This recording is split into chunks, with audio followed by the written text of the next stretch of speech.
You may ask, what is spirituality?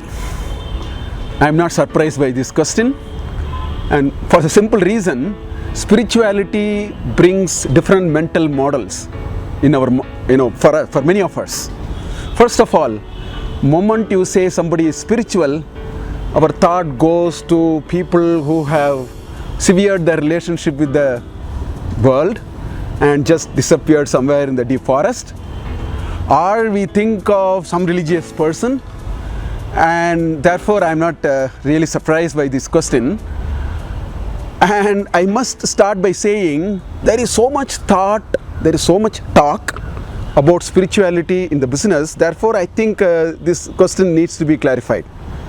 There are 4 factors which drive a definition or which tries to convey this notion of spirituality. So let's look at those. The first one is a belief in transcendence. What I mean by that is there is a belief, inherent belief in most of us that there is something greater than everyone. That's the first notion of spirituality. There is a belief in transcendence.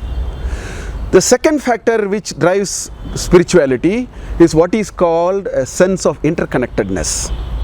Many of us have this. Perhaps we don't seriously think about it. There are occasions in life this pops up for a moment and then it goes back. All of us have a sense of interconnectedness. What it means is, identifying with peoples and situations and things that emerge in everybody's life, not just mine. That's a second axis. That's a relational axis of spirituality. That's the second. The third, which comes immediately after second, is a deep sense of compassion and love.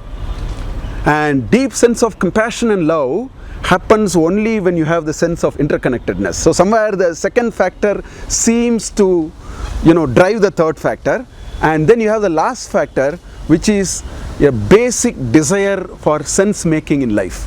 I think all of us want to make sense in life.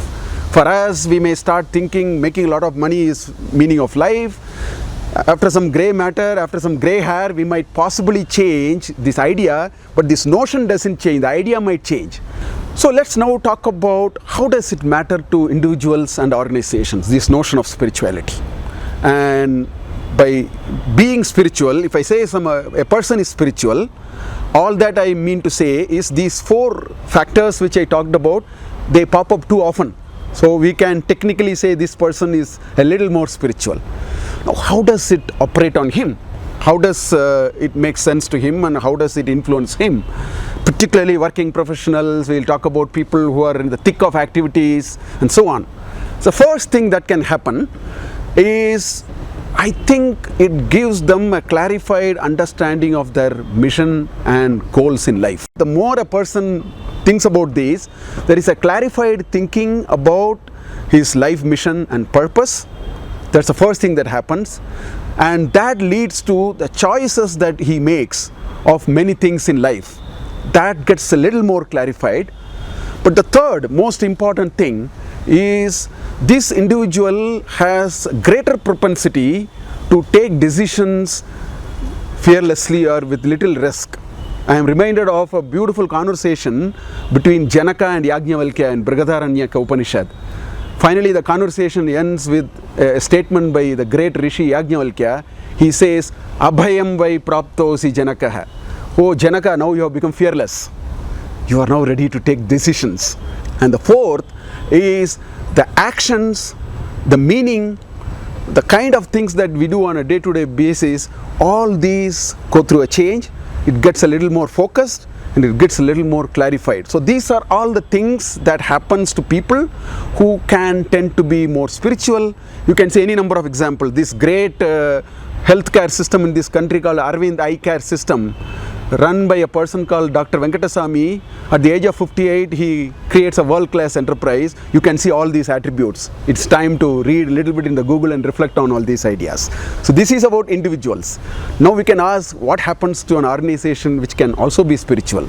After all, if there are leaders who are spiritual, people are spiritual, the organization will be spiritual. Now the same thing happens. You can match one-to-one to what I spoke already.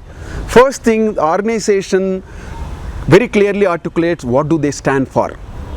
There is a deep meaning. It's not just, clarified vision for future. What do I stand for? Arvind Eye Hospital, for example, said we will eradicate needless blindness and restore precious gift of sight back to people. That's a very grand statement. So that kind of strength of purpose will manifest in businesses.